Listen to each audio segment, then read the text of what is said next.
This is CGTN, China Global Television Network.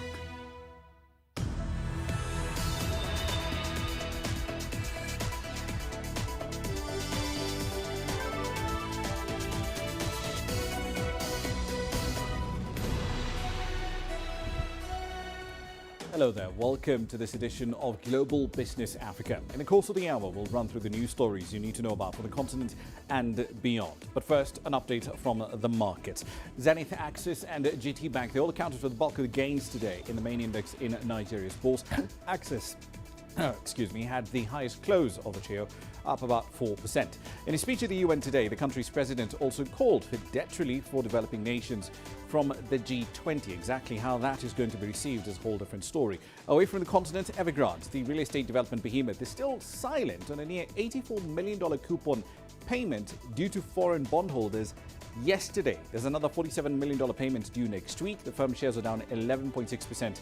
Today, the firm's market cap has fallen by 84%. It's now valued, at least in dollar terms, at around $4 billion. Here's what's coming up tonight. Zimbabwe's vice president is warning parallel forex traders as the local currency weakens even further.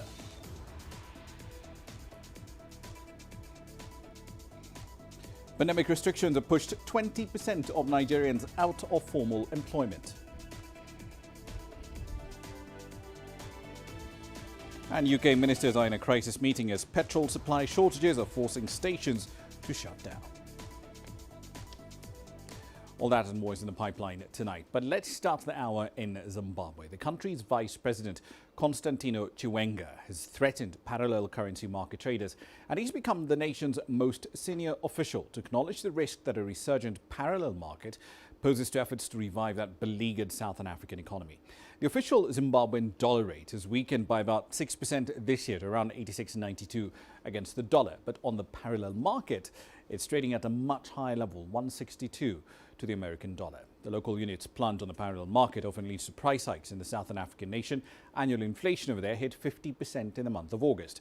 In the past, the government sought to curb the black market by banning publishing of parallel rates and by asking retailers to price transactions at official rates. The spread between the official and the parallel rate had been stable, more or less, for about a year, since the central bank introduced a weekly dollar auction last June. But that spread has almost doubled in recent weeks due to payment backlogs that have left companies unable to access foreign currency. So what exactly is going on in Zimbabwe? Let's explore that in some detail. Farai Mokhtar joins us now from Harare with the latest data. So Farai, the vice president here warning parallel currency traders that will face the law. But this has been an ongoing problem for a very long time. To answer the fundamental question, why does a parallel FX market exist?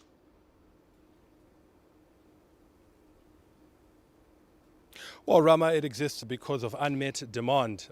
You've just mentioned that there is a foreign currency auction where there's an official rate where companies largely, mostly formal companies, are able to access foreign currency. But that has also been fraught with backlogs, as you've mentioned there. So some of those companies are having to wait 14 days in order to get foreign currency that's been allocated to them. That has caused disruptions to their production and operations. And so some of them end up having to go onto the parallel market because of those delays. But also, it is only large formal companies that are able to access money on the foreign currency auction. The economy is largely informalized now, and many of the people who trade, who engage in informal trade, in cross-border trade, still require foreign currency. But because they are unbanked and because they're informal, they can't access that forex, and so they end up getting that forex on the parallel market. So it is because of that unmet demand, which is why we continue to see it persist. Indeed, and of course the existing solutions are clearly not meeting the purpose required. That said, the gap between the parallel market rates and the official ones had been more or less stable since those weekly auctions were introduced last June. But between now and then, what triggered this massive widening in that gap?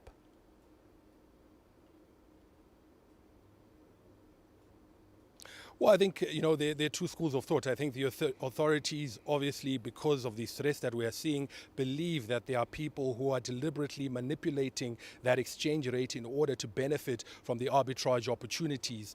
They believe that there are no economic fundamentals driving the spike or the increase in the rate, and that it is just a few individuals who are taking advantage of a situation, pushing that rate up so that they can make as much money as they can, which is why we are seeing these threats now being issued. But other people point to the fact that, look, after weeks and weeks and months of lockdowns, companies are now starting to go back to full throttle with the easing of those restrictions. So that has put demand and increased demand for foreign currency, as those companies require raw materials, require imports of some of these inputs that they need, especially as we head into the festive season. So there's been an increased demand for foreign currency. At the same time, there's been a reduction because you'll note that the tobacco selling season has just ended, and that is usually one of the biggest sources of foreign currency into the market. Hundreds of millions of US dollars come in to buy that tobacco. That selling season has just ended, and so there's been a reduction in the amount of foreign currency available in the market at a time where demand is increasing. So those are some of the theories that are being touted out there. We're not sure which one is particularly behind this increase, Ramah. So back in May, though, because it looks like the authorities have been throwing everything they can at this problem. Back in May, though, penalties were announced for using auction-sourced dollars for anything other than the stated purpose, with fines of around $11,000 imposed for that. If domestic firms refuse to accept payment in the Zimbabwean dollar, there are also fines on the table for that. But do we know to what extent these fines have actually been applied?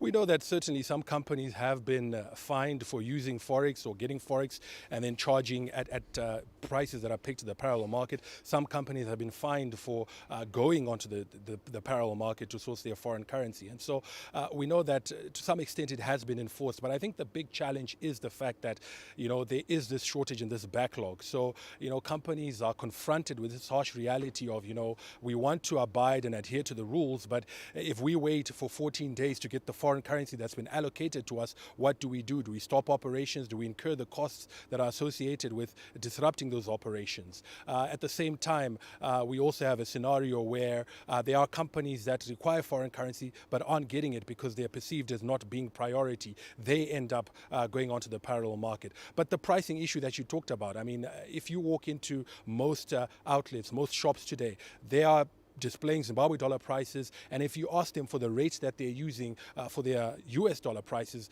most of them are quoting using the parallel market rate. And that again is because of the reality. When they need to restock, they're having to buy their foreign currency on the black market, and so they are pegging their prices to that. So it's very difficult for the authorities to try and police and enforce this because it is so widespread. But the challenges are, and that is the reality companies face, they just can't get the foreign currency on the auction as quickly as they would like to. Those that can get it, and those who can't have to go onto the parallel market. Okay, so one last question for you, Farai. Going back to that theme about throwing everything but the kitchen sink at this problem. In other markets, Nigeria being one prime example of this, we've seen authorities like the central bank over there has gone after firms that publish data from the parallel FX market. Is something similar going to be considered or being considered by authorities in Zimbabwe?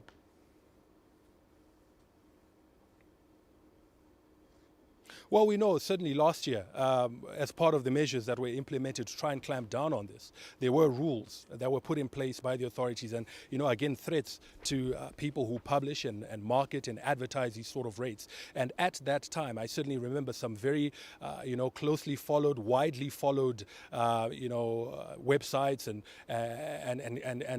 outlets that used to publish the parallel market rate every single day refrained immediately after that. But we've started to see it come back again. I think it's an enforcement issue and application of some of those punitive measures. The measures that were announced last year by the central bank went as far as threatening people who participated in WhatsApp groups that had been created to trade in Forex, or people who said, I'm buying Forex at this rate on social media. And that again stopped. But what we've also started to see in recent ways is people becoming more innovative in how they go about it. So code words and code names being created for dollars and Zimbabwe, RTGS. And that's how people have been able to get get around it. And I think just one final point is I think this challenge continues because I've spoken about corporates having challenges accessing foreign currency and needing foreign currency, but at an individual level, almost every Zimbabwean is forced to look for foreign currency because most rentals are charged in foreign currency, fuel is priced in foreign currency, school fees is charged in foreign currency. And so when you're earning RTGS, you end up, or local currency, you end up having to look for US dollars because most of the basics are in US dollars. And that's why I think there's this pressure and demand for foreign currency and why people continue to trade in it. Indeed, very succinctly put. Farai Mukutuya there live in Harare. Now let's head over to South Africa. A high court in Johannesburg recently released an interesting judgment. It basically states that the South African Mining Charter of 2018 is a policy document. It further adds that the continuing consequences of previous black economic empowerment deals should be recognized and that the specific challenge provisions in that document should be removed. Here's Angela Coppola with that story. The charter became the subject of a legal battle between the Minerals and Energy Department and the Minerals Council. Well, obviously, it's very positive for the mining industry and a significant victory for the Minerals Council in this long outstanding litigation with the Department of Resources and Energy. One of the key rulings was around the legal standing of the charter. We've always held the view that the mining charter is a critical document for us as a mining industry, but it is a policy, it is a guideline. It's essentially for the mining right holder, but it is not subordinate or primary legislation. And so the court has basically confirmed that for us. The court found that successive minerals ministers hadn't been using the charter correctly. The minister can't use the mining charter to make law, which is what the government have been doing, or the Department of Mineral Resources have been doing for the last 10 years. Another aspect that has been clarified by the court is the once empowered, always empowered component of the charter, specifically related to renewals and transfers of mining rights. We also have continuing consequences of transactions when in the context of a renewal and a transfer. So that was absolutely critical. And so it actually now confirms it for existing and new order rights. So people know what they have to do in order to comply with the PE requirements of investing in a South African context. The Department of Mineral Resources and Energy issued a terse statement saying that they were reviewing the judgment. Obviously, the Department of Mineral Resources and Energy will no doubt seek leave to appeal this decision, but it's a very carefully written judgment, and I think it's going to be difficult for the department to succeed on appeal, even all the way to the Constitutional Court, because the court has really modeled and made its judgment on the interpretation of statutes, on public law principles, on South African constitutional law. Potential investors now have more certainty in terms of the mineral resources sector in South Africa. It now depends on what the Department of Mineral Resources and Energy is going to do and whether it's going to appeal this latest ruling or not. I'm Angelo Coppola for CGTN in Johannesburg, South Africa. South Africa's main lending rate remains at a historic low of just 3.5%. The Reserve Bank kept the repo rate pretty much unchanged at its monetary policy meeting this week, despite a rise in inflation. The central bank says the move will support the economy, which is still recovering from the impact of COVID-19 and some deadly riots in July. Sumitra Naidu has that story. The Reserve Bank's Monetary Policy Committee members were unanimous in their decision to keep rates on hold. The repo rate has been at a historical low of 3.5% for 14 months. The decision was well received despite higher inflation numbers. The recent inflation rate was up, but that's because of historical issues. I mean, a year ago, the oil price was pretty low. We were still in the throes of the pandemic. We're still coming out of it. So I think whatever increases we have seen, I think we're very much anticipating. That even includes food prices. Consumer inflation came in at 4.9% in August. This was slightly higher than July's increase of 4.6% and now closer to the upper end of the Reserve Bank's 3 to 6% target band. This is the fourth consecutive month where the annual increase has been higher than the 4.5% midpoint of the Reserve Bank's monetary policy target range. Transport was the largest contributor to both the annual and monthly CPI readings in August, increasing by 9.9% annually and 2.2% monthly. South African petrol prices reached their highest level ever in August 2021. The cost of living in South Africa is rising. Food, fuel and utilities are more expensive. The Reserve Bank has been delaying a rate hike to support cash-strapped consumers. The poor state of the economy was compounded by the rioting in July. The damages cost an estimated $1.7 billion. The big worry is that when some businesses close, sometimes they never open again. So you get a permanent loss. It's not a matter of reopening some of those shops that were looted. I think some businesses just fail to reopen completely. Heavily indebted South Africans have welcomed the Reserve Bank's accommodative stance, but have been cautioned to prepare for higher rates. The central bank expects to start hiking rates at its next meeting in November. Sumitra Naidu, CGTN, Johannesburg, South Africa. On to Zambia. The government over there says that talks with the International Monetary Fund in Washington on Thursday were very progressive, as the Southern African nation is looking for funding that it desperately needs to get out of a crippling debt crisis. Key issues included timelines and immediate steps that needed to be taken to advance the process for highly anticipated extended credit facility program. Back in November, Zambia became the first African country to default on its sovereign debt during the COVID-19 pandemic after failing to keep up with payments on nearly $13 billion of international debt. The newly installed president, Hakainde Hichilema, has committed his government to reducing the fiscal deficit and restoring economic growth in Africa's second largest copper producer.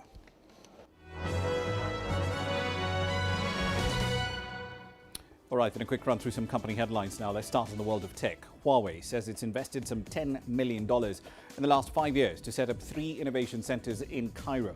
The 3 innovation centers include 2 industry solution innovation centers at Huawei Smart Village HQ and a joint tech innovation center for various industries. In East Africa, Kenya Safaricom says it will increase its 5G sites to 200 by the end of the year, and it will commercialize the superfast services in 2022.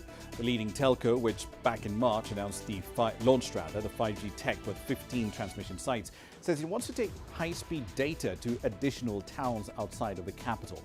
These 200 sites will be used for testing the upgraded network as the firm looks to capitalize on growing mobile internet use across East Africa's largest economy. Airtel has partnered with WorldRemit to allow its subscribers to receive money from 129 countries worldwide.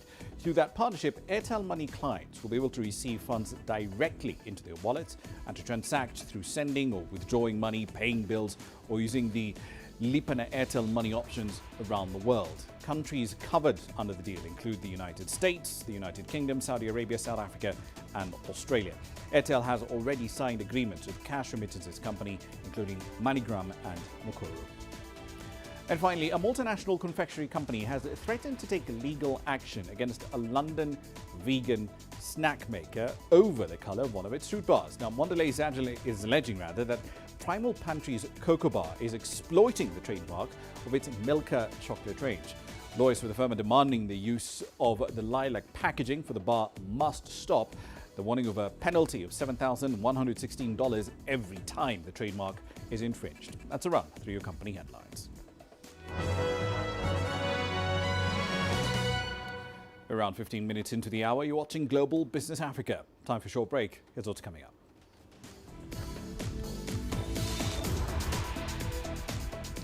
Pandemic restrictions have pushed 20% of Nigerians out of formal employment. We'll look at the data. And residents of Mogadishu back to the theatre after 3 decades. The world economy as we know it is about to change. Global business reports highlight emerging markets, developing countries, and dynamic sectors worldwide. We feature top analysts and newsmakers to provide perspectives on every facet of business. From an on-the-ground perspective, we provide you with balanced and objective assessments. Fast, sharp, and insightful. Global Business, only on CGTN. Every story starts out like this. Okay. We'll head up now. But beyond the rush of the numbers, there's always a more fundamental question. What happened? Who has been affected? When market-moving decisions are made, who's responsible and why? Let's get some reaction on ground. Joining us in Johannesburg is Sutra Nairobi. Hello, Nairobi. This is how all stories begin. See how they end. Only on Global Business.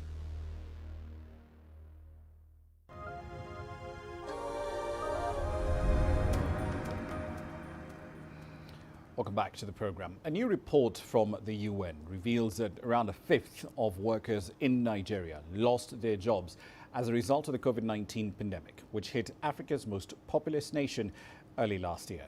Nigeria has plunged into its deepest recession in over 4 decades. It saw its economic output shrink by 6.1% and 3.6% respectively in the final 2 quarters of 2020. With the details, here's CGTN's Phil Ihaza. Kenneth Enebuike has been surfing the internet in search of a job.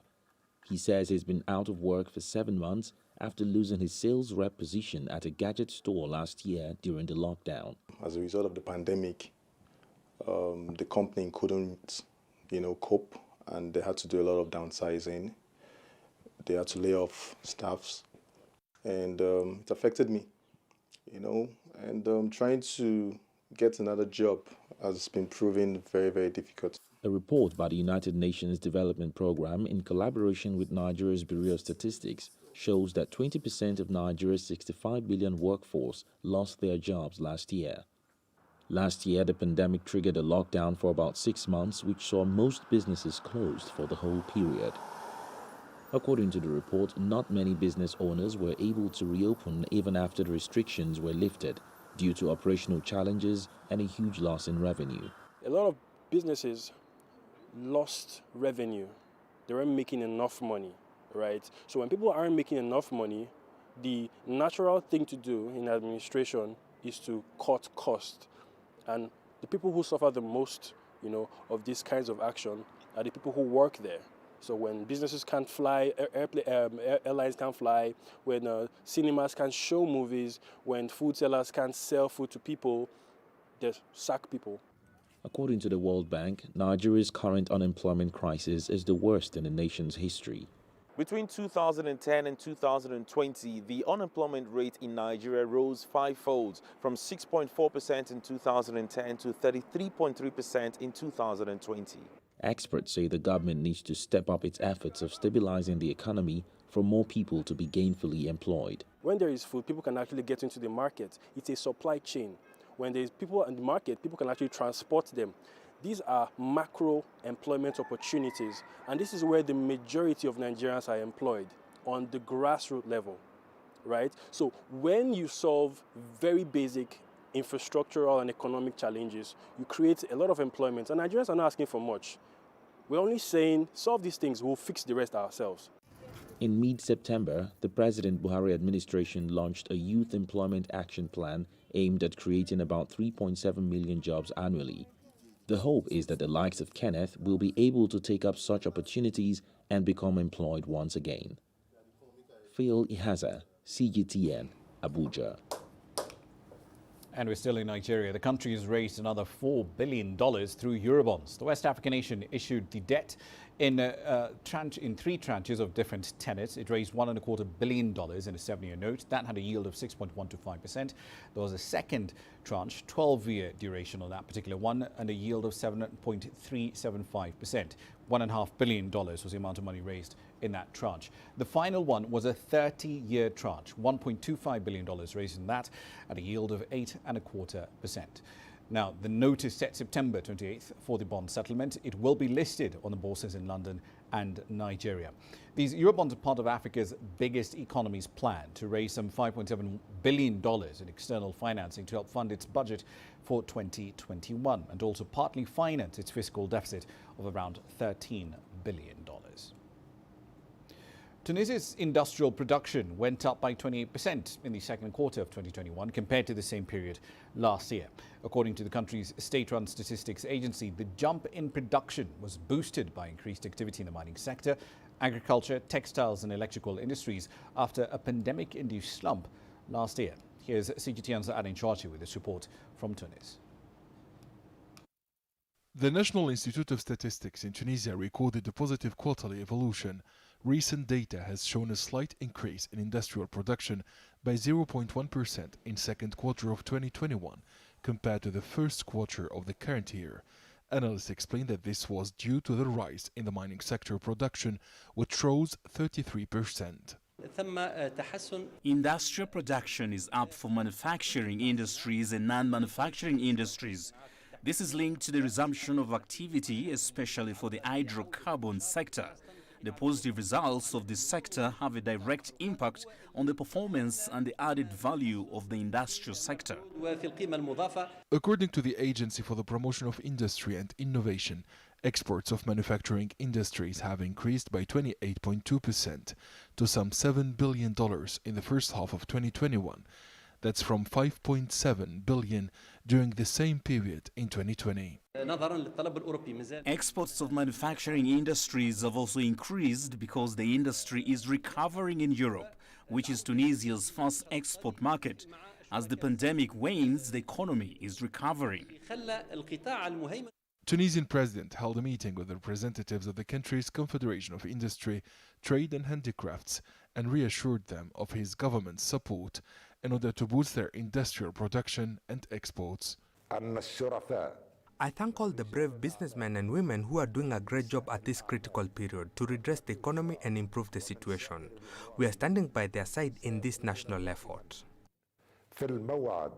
According to the Ministry of Industry, Energy and Mines, most manufacturing industries in Tunisia saw growth ranging from 14 to 81% this year after the reopening of the economy following last year's pandemic-led lockdown. The Agency for the Promotion of Industry and Innovation has reported that investments in the industrial sector have decreased by 20.5% at the end of the first half of 2021. The value of the reported industrial investments amounted to $480 million at the end of August of this year, against $589 million during the same period of 2020. Adnan Shawishi, CGTN, Tunis. All right, then let's head over to Somalia now. The country has hosted its first public film screening in 30 years, raising hopes of a cultural renaissance in the war-torn country.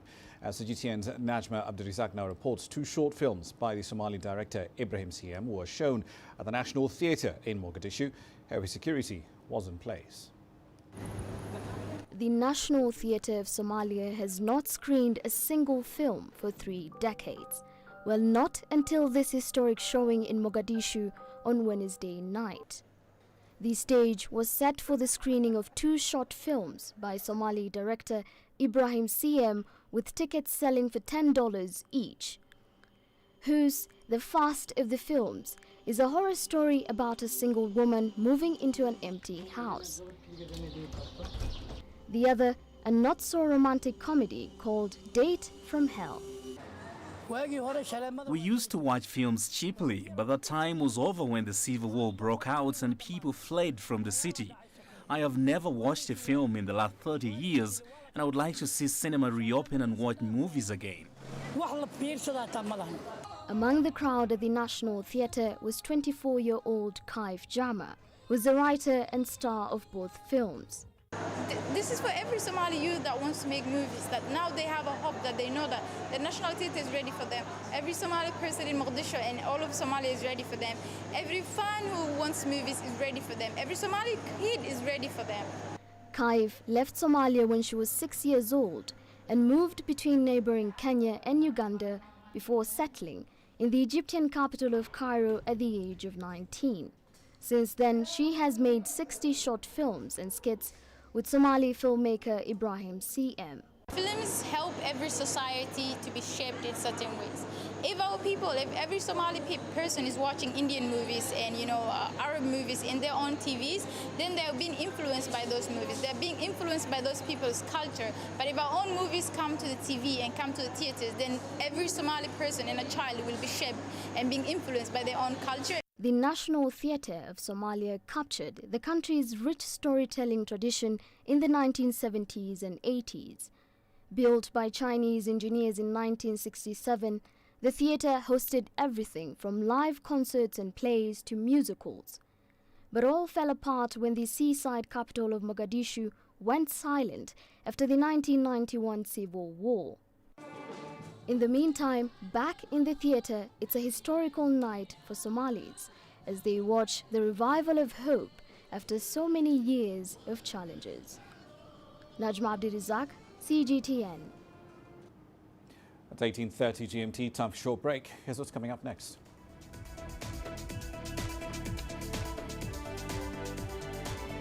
Ministers in the UK are meeting as petrol supply shortages are forcing stations to shut down.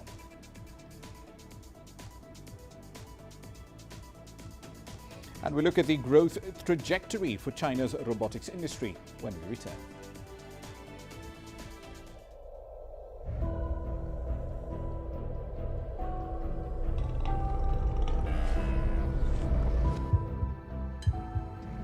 Taken me completely out of my depth, but at the same time it's exciting.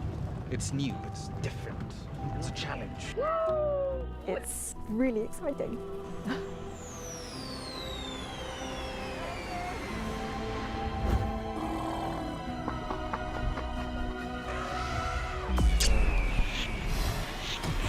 Over the last 48 hours, the rain.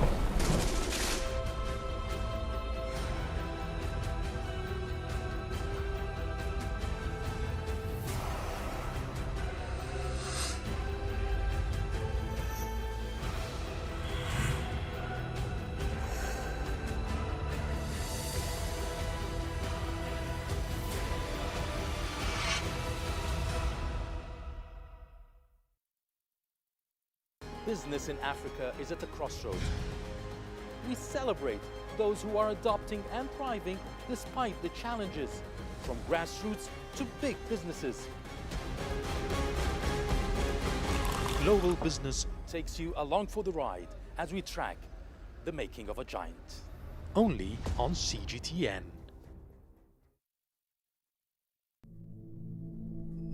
How will your world change today?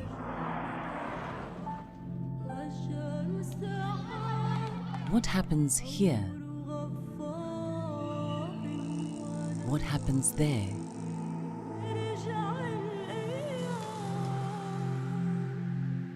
Or what you make happen for yourself?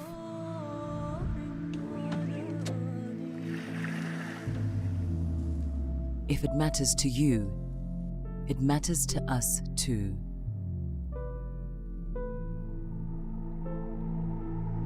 Your stories are the stories that need to be told. Africa Live. Find your voice.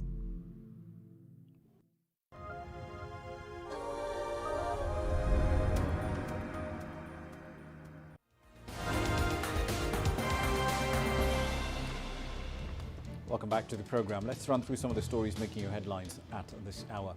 Climate change does continue to dominate talks at the United Nations General Assembly. African leaders have pointed out the need for more action, more concerted action to reduce greenhouse gas emissions. Speaking at the Assembly, the leaders emphasized that climate action has now become a matter of survival. The South African head of state, Cyril Ramaphosa, said climate change is an existential crisis for the world, but African countries are among those that carry the greatest burden and cost. Elsewhere, the head of Libya's Presidency Council, Mohamed Al-Menfi, has warned that Libya will fail and relapse into division and armed conflict if credible elections are not held in December as planned. Libya has been ravaged by a decade-long crisis. To set the country on the right path, the UN-selected assembly, the Libyan Political Dialogue Forum, developed a plan for peace through installing a unity government. National elections are planned for the 24th of December, but the country has been embroiled in bitter arguments over legitimacy issues. The Tunisian President Kais Saied has further extended the freezing of parliament and the lifting of MPs' immunities that he ordered in July. Under a newly issued presidential decree, the allowances paid to the Speaker of Tunisia's parliament and 217 legislators have been suspended. Saied has been accused of violating the constitution and undermining democracy ever since he undertook these sweeping measures on the 25th of July. And finally, in Afghanistan, extreme penalties like executions and amputations will resume in the country. That's according to the Taliban's former head of the religious police, Mullah Nuruddin Turabi. Churabi is now in charge of prisons, and he says amputations are necessary, in his view, for security.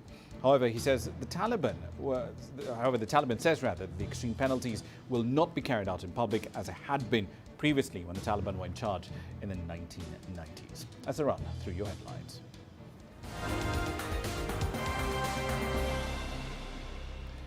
On to the United Kingdom now. Some petrol stations over there have been forced to shut down after the nationwide shortage of truck drivers left forecourts without supplies.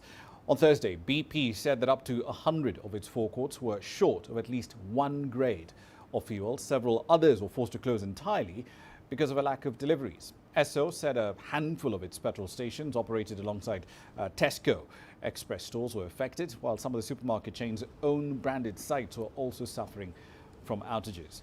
Queues formed at some petrol stations in London and Kent on Friday as motorists rushed to fill up.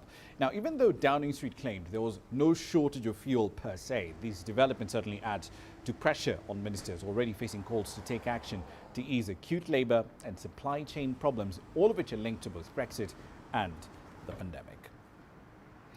So let's explore these logistical problems in a bit more detail. Elena Casas now joins us from London with more. Elena, what's the current situation with fuel supply stocks in the country?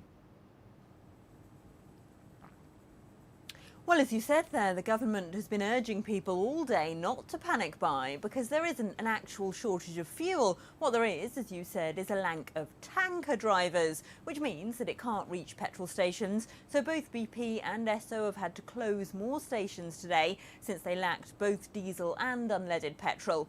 BP, as you said there, said they've only closed about 100 petrol stations. They have about 1,200 in the country, so that is a small fraction. But they have also been forced to cut deliveries to about 90% of their locations to try and balance the supply as long queues form at the forecourts.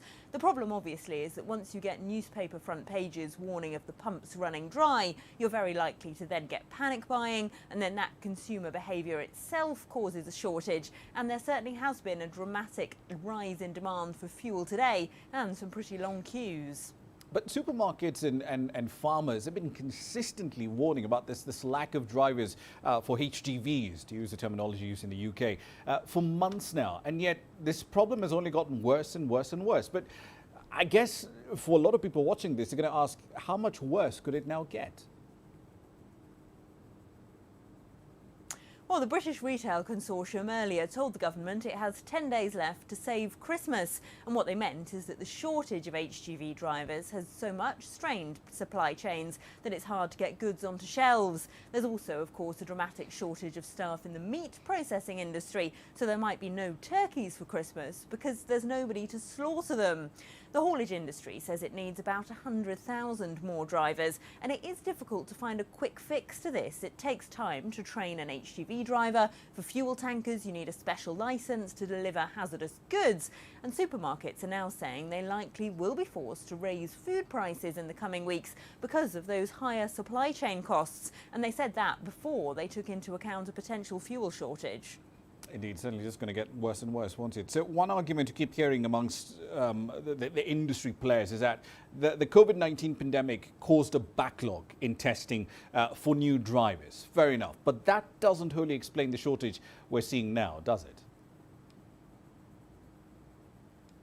No, fundamentally much of this is a Brexit problem. Much of the sector was dependent on Eastern European drivers. At least 25,000 of them have left the country since Brexit. And of course, if they left during the pandemic and now seek to return to Britain, they can't because of changes to immigration rules. Delays caused by customs paperwork also mean that drivers who are based on the continent, who might previously have made deliveries to Britain, no longer want to because the paperwork on the border takes so much extra time.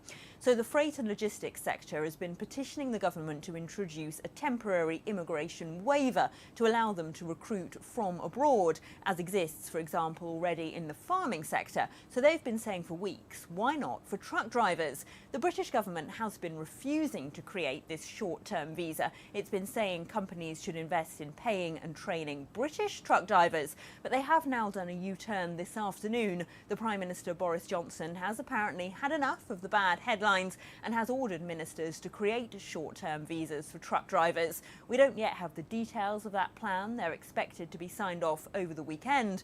But whatever they are, it would represent a significant climb down, given that Brexit was supposed to be about ending free movement.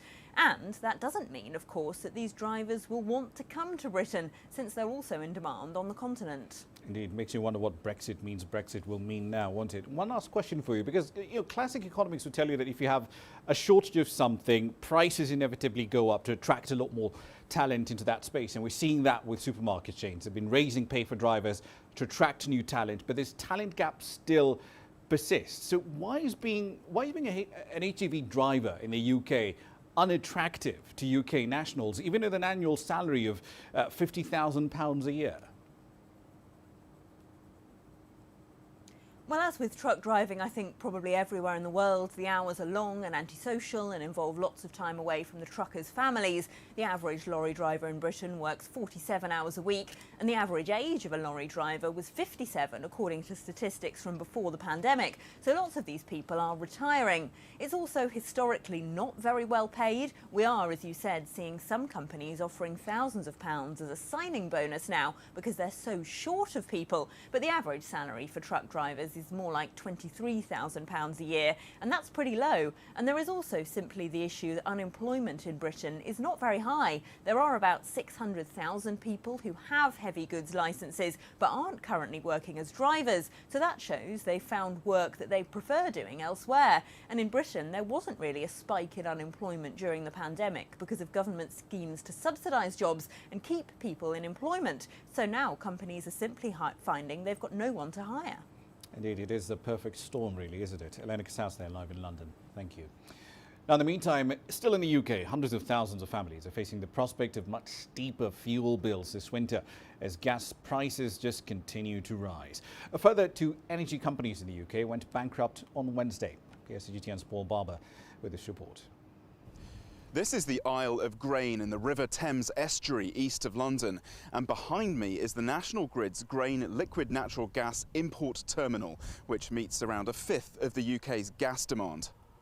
Massive cargo ships have been bringing in imports of gas here in recent days, but it will do little to end the supply crisis that has seen 7 energy companies go under since last month after wholesale gas prices rose 6-fold, rises that firms can't pass on to consumers due to the current price caps. 2 companies folded on Wednesday, Avro Energy and Green. They serve around 835,000 consumers who the regulator Ofgem will now have to find alternative gas suppliers for. That brings the total number of households affected by the failing energy companies to 1.5 million. Now, newspapers today are warning of a winter of woe for Britain as these 1.5 million consumers could potentially face hikes in their energy bills this winter of more than $500. The government has defended its system of dealing with failing energy companies, saying it's robust and working well. There are also reports that they're walking back from possible plans to offer state-backed loans to the big energy companies who may have to take on all these extra customers. We're not bailing out unsustainable business models. We want to make sure we can protect consumers. The way we do that is to allow them continuity of supply by using a supply of last resort, as Ofgem do, and also protecting their prices through the price cap. The CEO of Green, one of the companies that folded on Wednesday, said that his firm had done nothing wrong and that the larger rivals would also be going to the government cap in hand, asking for bailouts by the end of the year. One firm that has been bailed out, at least for the next 3 weeks, is CF Industries, a fertiliser producer. They're being supported so that they can keep supplying carbon dioxide, essential for the food and drink industry, with ministers keen to avoid shortages of meat and poultry. The business secretary has warned that higher gas prices could be here for the long term, and also that yet more energy companies could fail by the end of the year, meaning even more uncertainty for consumers as the winter draws near. Paul Barber, CGTN, in Kent, England. Now, the issue of immigration is one of the topics many voters in Germany will be considering on Sunday as they head to the polls. The German Chancellor Angela Merkel famously welcomed more than 1 million refugees into the country in the 2015-2016 year, in a move applauded by the left, but which almost led to the collapse of her government. Today, following the fall of Afghanistan to the Taliban, Berlin has again offered an open door to refugees from there. But could this humanitarian offer hurt her party's election hopes? Natalie Carney has this report from Munich. Well, they are pretty much reflecting what we've been seeing over the last week or so, and that is basically a resurgence of the SDP, the Social Democrats here. According to YouGov, who released some polls just today, they're now polling around 25%. If you look back to the last federal elections here back in 2017, they were around 20.5%. Not such good news, however, for Angela Merkel's CDU and Bavaria's CSU, their sister party. They're currently polling around 21%. Look back, 2017, 39.9%. So they've certainly taken a hit this year. The Greens, however, are picking things up. They're around 15%, 15%, and that's about a 5% increase from how they fared back in the 2017 federal elections. And the far right AFD, the populist party that basically was boosted into parliament back in 2017 because of the refugee situation across the continent. They were at 12.6% then. They're now around 11%. Now, if you're looking at the chancellor candidates, of course, they will be voted not by the people, but by the government. Currently, Olaf Scholz of the Social Democrats, the country's finance minister, is up at 31%. He's a happy man from what we understand. But the CDU's candidate, Armin Laschet, and as well as the Greens candidate, Annalena Baerbock, they're both polling around 11%, which is very interesting because never have they been both around the same polling figures. So it will be very interesting to see how that particular part of the election, who's going to run this country, is chosen once the government is. Now, we often do tend to think of dogs and cats, our furry little four-legged friends, as, well, quite literally our friends. But what about a four-legged robot? Some companies in China apparently want to make that a reality. They're in what's being referred to as the quadruped robotics sector, and it's starting to take off. Boston Consulting says a global service market for robots will be worth anywhere between $90 to $170 billion by 2030. Jiang Shishuan has that report on what's hot tonight. Speedy, with a good-looking gait, robust. Just what you want in a puppy. It's a personal robot dog, and he's been on the market for just 3 months. Weighing at 12 kilograms, the electronic puppy can run around for 10 kilometers with a full battery, at a top speed 3 times that of a human being. With this little sensor, the robot dog can detect where you are and follow right behind you wherever you go. The little dog has already proved its popularity on Tmall, which has sold more than 20 of them this month. It's the Hangzhou-based four-legged robot specialist, Unitree Robotics' first product targeted at individual buyers. Putting together the first robot pup wasn't easy. Previously, industry players were all using extremely efficient but customized high-power robotics. But I decided to use the components from drones, which are lighter. And I developed the mechanical drivers on my own because the traditional industrial drivers were very large, heavy, and expensive. The ones I've made myself cost only 200 yuan to make, and it's easier to program them. Larger robots take 2 or 3 people to set up and test, but for a small robot, I can program and make adjustments to it on my own. That all meant that Wang was able to cut the cost of his little robots from tens of thousands of yuan to just several thousand, which means they're cheap enough to offer to individual buyers. His first family robot dogs start at 16,000 yuan, and Wang says he aims to have 50% of the company's sales go to individual buyers by the end of the year. The competition in the mechanical mastiff field is intensifying, however. Weilan, another Chinese robotic company, unveiled its robot dog in March, now going for more than 25,000 yuan. Tech giants including Tencent and Xiaomi, and even electric car startup XPeng have joined the mechanical pet club too. And there are definitely interested buyers. I'd be happy spending 10,000 yuan on one. It could accompany me like a real dog, and I wouldn't have to take a lot of care of it, like cleaning up dog hair or walking it. I will buy one once I get the money saved up. It would give me a lot of enjoyment and fun. But if you take a look at the four-legged robots, all in the shapes of animals, you can immediately tell that they look quite similar to each other. So what on earth remains the core competitiveness for the tech developers and products in the field? Or what makes them different? Some quadruped robots are targeted at family use, like a pet, which could be cute and friendly. But some others are targeted more at industrial use, and they have higher requirements for security, weight, resistance to severe conditions, and vision accuracy. Copying human behavior is the ultimate aim for robots, so they should not only be able to walk, but also be capable of imitating the senses of vision, touch, and smell. Some of them may be starting to come close. Unitree had a fleet of its robots dancing on stage at one of the world's most watched television shows, China's Spring Festival Gala this year. And while previously the company's robots were largely used in patrol and security tasks for police or electric power companies, in the future, robots may well be taking on increasingly complex tasks. Some container ships need security checks on arrival, but because of the pandemic, operators would now prefer robots to take over the job. And there are very steep stairs, so only four-legged robots could meet the requirement. And there are scenic sites on mountains that are also looking for the help of quadruped robots to deliver goods from the foot of the mountain to the top. Founded just 5 years ago, the company has already developed 5 different quadruped robots. It claimed to be one of the largest makers in the world, with 50% of its robots exporting overseas. And just this July, it acquired another round of funding worth $10 million. That will pay for a lot of four-footed friends. Zhang Shixuan, ICS for CGTN, Hangzhou, Zhejiang Province.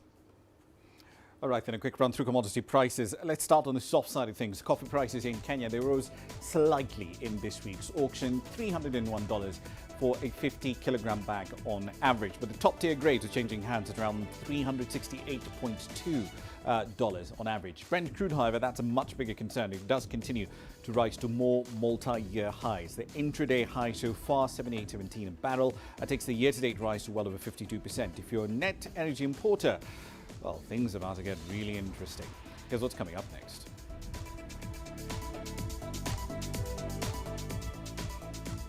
Young Kenyan innovators are bringing clean energy to their car wash business in the Kenyan capital. The story coming up next.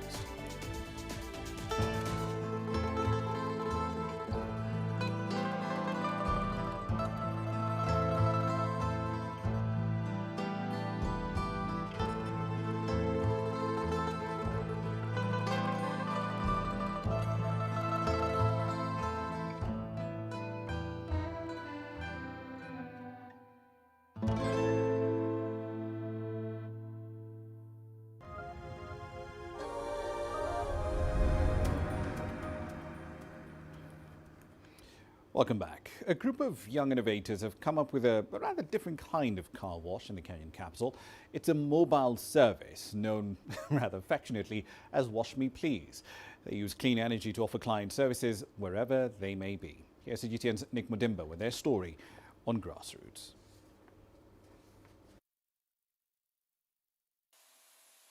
When the thought of cleaning one's car comes to mind, getting to where a car wash is situated usually influences the choice of service provider. But that is now slowly changing. Wash Me Please, a mobile car wash firm, has come out with a unique service in Kenya. It was formed in the wake of the COVID-19 pandemic, but the road to its current success has not been an easy one. At first, it was very difficult, especially these COVID times. People denied us entry into their homes, but with time, they have come to appreciate that this is what is happening. They now receive us well and have fully accepted us. Over time, people actually came to see the flip side of it all, really. If we're talking about flattening the curve of COVID, we actually did put the space between people. Unlike conventional car washes, our story goes differently because we come to you. You don't have to leave your house to go congregate in some restaurant or pub or some other tight spaces, really, just to get your car cleaned. So in actual sense, what people were afraid of was actually something that would help them, would have in the longer run helped them to actually now flatten the curve. Determined to gain a market share in the highly competitive segment, the firm found a way to win over new clients by being mobile and customer-friendly. Wash Me Please services are now sought after by many motorists. On a good day, workers can clean more than 30 cars. The firm usually charges $2 for an exterior wash and $5 for a full wash. They started off with 2 tuk-tuks and they have now expanded their fleet to 15. The firm now has 17 workers, a huge increase from the 2 they had when they started. For some of the firm's customers, this has been a new experience. I appreciate their work. They do very well, and their work is very, very reliable. Wash Me Please opted to go the clean energy way, and its vehicles are 100% electric. Now, the water tank fitted on this electric tuk-tuk has a capacity of 180 liters and can wash up to 8 or 10 SUVs. The next compartment is actually a detailing compartment, of course, which has steam, micro water, and of course indicates to you when there's lack of water, heating, cold water, and of course gives you the lithium-ion battery levels at your disposal. They now have an ambitious plan to reach more people in other parts of Kenya and beyond. Nick Mudimba, CGTN, Nairobi, Kenya. Final story for you from the hour. Informal shoemakers in Zimbabwe are cashing in on demand from customers who've been hit hard by the pandemic, who find it much harder to buy shoes from formal retail outlets. Hundreds of people who failed to get into the formal employment market have turned to the trade to make a living. Here's Ramah Nyang with that story. Some of the machinery is rudimentary, but it gets the job done and keeps everyone's hands full. Oscar Chirimumimba's makeshift shoe factory in Harare's Mbare suburb employs 10 people, including 2 apprentices who are learning the trade because other job opportunities are scarce. I'm creating employment for young people here so that they don't end up idle. I also feel great pride when I see someone wearing my shoes because that makes me feel that I'm playing my part in the economy. Lower prices and flexible terms offered here have allowed the needs of those who are not well heeled to be met. When they are making shoes in the community, I'm desperate, I need my shoes. I can negotiate with this person. Maybe I don't have enough money to buy the shoe. I can pay a certain amount and they give me the shoe. My child goes to school with shoes. Then I can pay the balance later. Whereas in a formal shop, you can't have such deals. It's estimated that about 84.5% of Zimbabwe's labor force is engaged in the informal sector. Despite that numerical dominance, they aren't getting enough support from authorities for them to play a more meaningful role in Zimbabwe's economy. Stakeholders have called for clustering of small industries and giving them affordable capital and modern production facilities. What we just need to do is identify where there are these small people, graduate them, support them. If we do this, certainly we'll create a lot of employment, and that's reindustrialization, which our country is looking for. And with this issue, we are talking about shoes only. There are many other product lines which the same can be done. Despite efforts to try to formalize them, many small businesses here say they prefer to operate under the radar because of prohibitive registration fees and taxes which do not take into account the scale of their operations. Farai Mwakutuya, CGTN, Harare, Zimbabwe. And a run through the currencies as we wrap up the program. The Naira continuing to weaken to fresh lows on the interbank market, 413.19 in today's session. The 2 largest cryptocurrencies, however, are our focus tonight. The 2 largest ones on the market fell hard today. Bitcoin down by over 8% to under $41,200. Ethereum over 10% lower at 1330 GMT. Now, that was in response to a statement from financial regulators in China, central bank included, in which they said they'd work together to basically ban all crypto-related activity. Overseas exchanges, according to the PBOC, are not permitted to offer services in the country, effectively cutting off firms like Coinbase and Binance. Coinbase shares, in fact, were 2.4% lower a little earlier in the trading session. That's it for tonight's edition of Global Business Africa. As always, we'd like to hear your thoughts on the content you've seen here in the last hour. Many ways to get your thoughts back to us, all of them on your screens right now. I'm Ramah Nyang in the Kenyan capital, Nairobi. Thank you for your company in the last hour. The World Today is up next from Washington, D.C.